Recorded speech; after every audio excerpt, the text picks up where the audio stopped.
Okay, so the first stage of the lamp project is to cut out the blank sections each side. So if you can visualize this, this is being what the lamp will look like, roughly front and the side.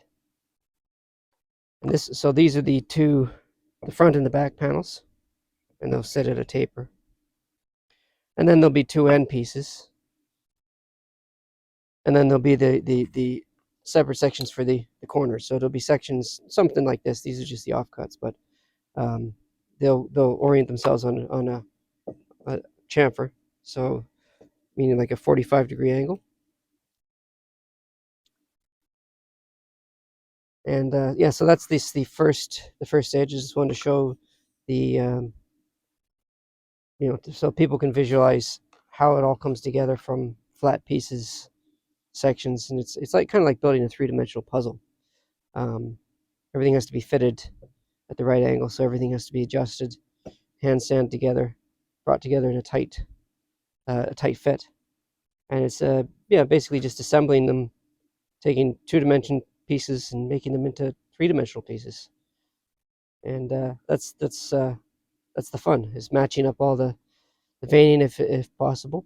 That's ideally all the veining should flow through, so that in the end it reads as, it's just a one solid piece. It's just a small setup. It's a piece of plywood with a couple of wood blocks that can be screwed at various lengths and distances apart, with a notch out at 45-degree angle. And I find it's really handy for supporting jobs, particularly things that have angles on them or that are round, that need to be supported, like say a small column. You can support it. It keeps it from rolling off the bench, and because it's wood, it's soft, it doesn't damage the stone. And it's such a simple solution for, all kinds of different situations. I've actually used this to support a bowl that I was polishing, and it allowed me to. I put in some cloth protectors, and I was when I was polishing it, it allowed me to constantly roll the bowl around and polish it without damaging the surfaces. So I think it's a really cool idea, and I just love when I discover simple things that change everything. I love these kinds of ideas. They're simple, really easy to make. You can make them out of scraps or garbage, and it's an absolute game changer. I've got a bunch of these little ideas that I've come up with over the years that I absolutely love, and I think that it's cool to be able to share these with others that may find benefit from them. But this is what I'm using to secure the panels while I'm uh, doing the miters, because all these miters for the lamp will they'll have to be essentially polished to a very fine finish because of the translucent nature of the material.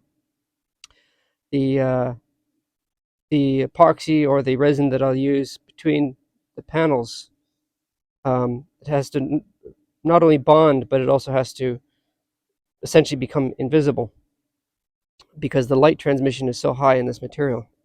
Let me just show you how high the light transmission is with this material. It's like frosted glass, and you can literally see everything. You can see there's a bit of I wiped the edge with a grinder just to remove the waste. And you can see the blades and how they slow down the light just in that rough spot. Everything is seen, and that's the challenge of this material, is that when you bring it together, even the slightest discoloration or slowdown in the light transmission between one piece and the other shows up as a dark vein.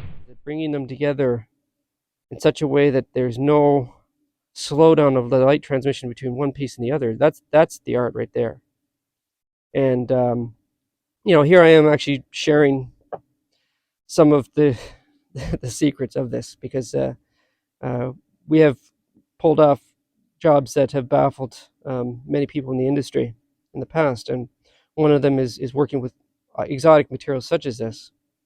That when they're brought together, although they're not completely seamless, um, from a short distance away appear to be one piece, and that's the exciting part. That's the exciting part for us. Is just it's getting cheeky with material that is challenging to work with and has everything going against it essentially. So it's I can't share I can't share all of my secrets with you because of course then they wouldn't be proprietary techniques. But I can share a lot of these small things, and I find the most benefit that I can offer anybody is ideas like this, because it's all about planting an idea that somebody else can explore and expand upon themselves. And it's usually you plant a seed and then somebody else says, "Hey, that's a great idea. I love that," and they run away with it. And that's really my intention. It's not to say you have to do it this way or you have to do it that way. It's about sharing how I approach things, and if I can inspire somebody else to take that idea and then expand upon it themselves, then I've just shared something for another generation. And simple things are often, sometimes the simplest of solutions are the ones that it's like an epiphany. They get the mind just going, and it is exciting. And it's simple things like this. I call this my carriage, because it's like a wood carriage that you can support things in. And I've used this for you can see many years.